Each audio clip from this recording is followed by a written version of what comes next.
Back to my channel. I hope you all are doing well.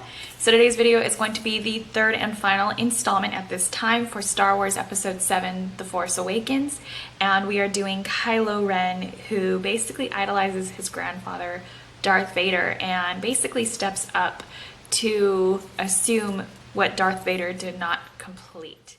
So in this series, he's basically good turned evil. With that set in mind, to me that is almost an ultimate in evil. The fact that you have had a choice, the fact that you have been on the good side, the fact that you have seen the struggles from the people on your side, yet you turn, definitely is very dark in retrospect to Finn. I also wanted to give you that trembling transition as he's able to do to kind of get inside people's minds, read their minds, make them break, make them crack, so to speak.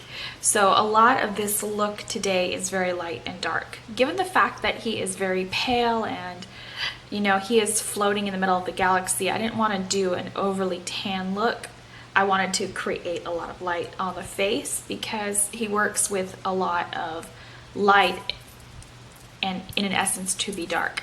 So there's a lot of highlighting going on, and we'll go through that in today's tutorial. But I also did a lot of sculpting, a lot of hard edges on the face, considering who we're dealing with here. It was very important not to leave any softness on the face. So if you want to bake, if you want to cut, if you want to do extreme liner, this winged liner is actually very thick. It just kind of stops midpoint through the eye. Then this is your chance to go for it with this particular look. So you can definitely take it one step further. And the show does not go into extreme detail. It leaves a lot of doors open. So I'm expecting in episode 8, in a very short, this looked much more girl next door. You could leave out the false lashes. But I feel when it comes to the villain in this particular series, the false lashes had to come out. Whereas I did not give them to Finn because I felt like that took it very out of the realm from just very soft and beautiful to another dimension altogether. I look forward to our next series together. I'm going to space out these series so you don't get kind of bored with my tutorial ideas. And I hope that you felt I drew inspiration from the characters, tuned into the characters, and gave you a look that not necessarily wowed you, but gave you something that you would actually want to wear and made you think outside the box on an artistic level, and maybe to draw inspiration yourself from unusual objects. So I'll see you guys in the next video, and I hope you enjoyed this one. So to get started on today's look, we've already prepped and primed the face, and we're just going to be taking Vanilla Bean eyeshadow from Makeup Geek on the arch of the brow bone using my furless blending brush and just blending that all in.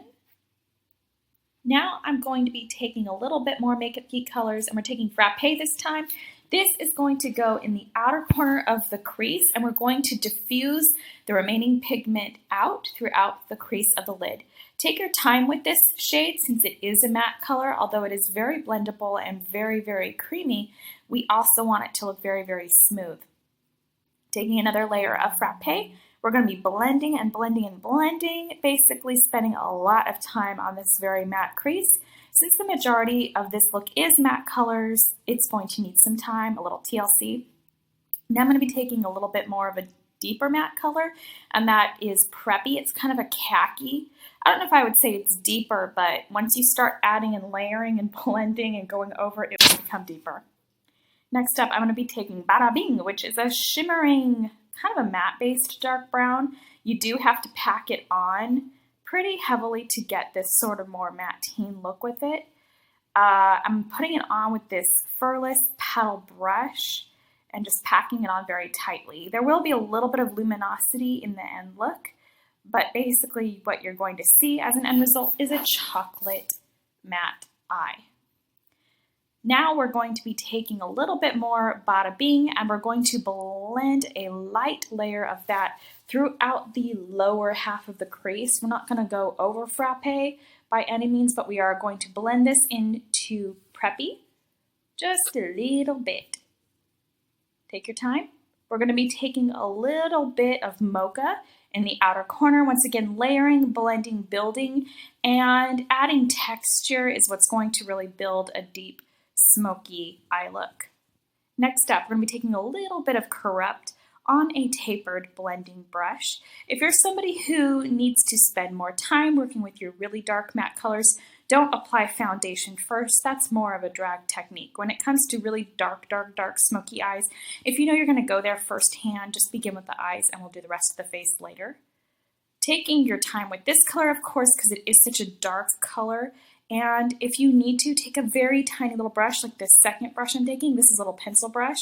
And we're going to be spending our time with it to really get that outer corner nice cut, dark, and just very tapered and very outer V looking. Next up, I'm going to be taking Prestige Black Eyeliner.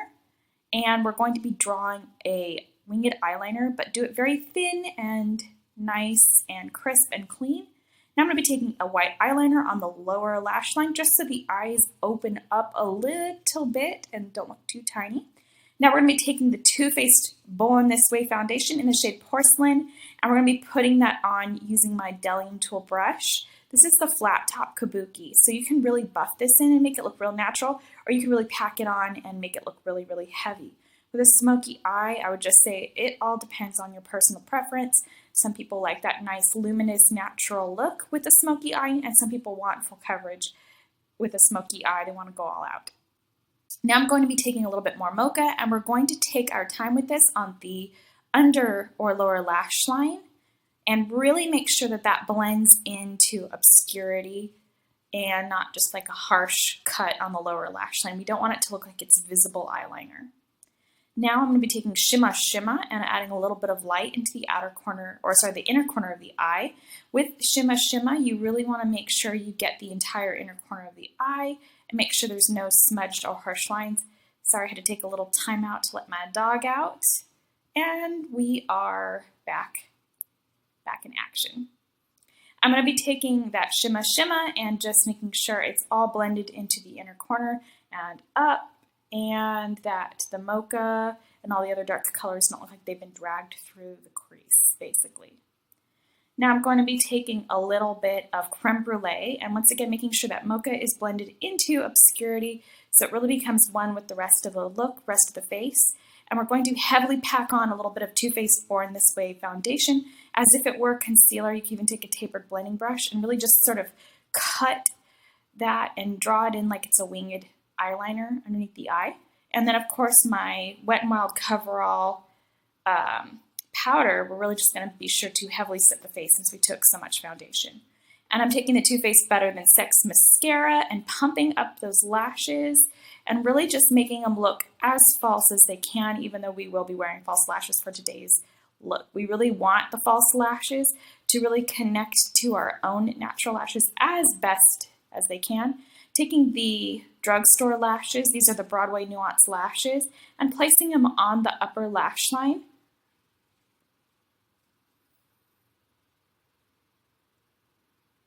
And just really take your time with this. Of course, you want the glue to become tacky. No rush. Wet glue lashes don't last. And of course, line the upper lash line once those are on so you don't see any glue.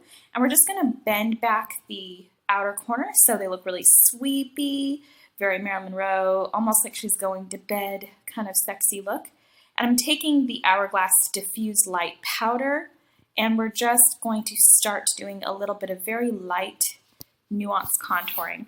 This color has a little bit of shimmer to it, so it really depends on what your skin tone is, whether or not this could be used as sort of a very light contour shade or if it has to be used as an overall highlighter. It really would not be a great face powder on anyone because it has frost. And I'm just taking my contour color, which is Fawn from Anastasia Beverly Hills, and just sort of cutting the face, cutting the cheek. And since he lives up in the galaxy where there is no sunlight, we really don't want to add too much bronze. So keep the contouring nice and tight. I'm going to be taking the Hourglass blush, and this is Mood Exposure, and it's a nice taupey brown. Once again, this can really deepen to a rich berry tone, which of course might emphasize a very light skin tone, but be very clean with it. Don't be too heavy with it because it will look brown on some skin tones. I'm going to be taking my Cherub from Silk Naturals and very heavily highlighting the face.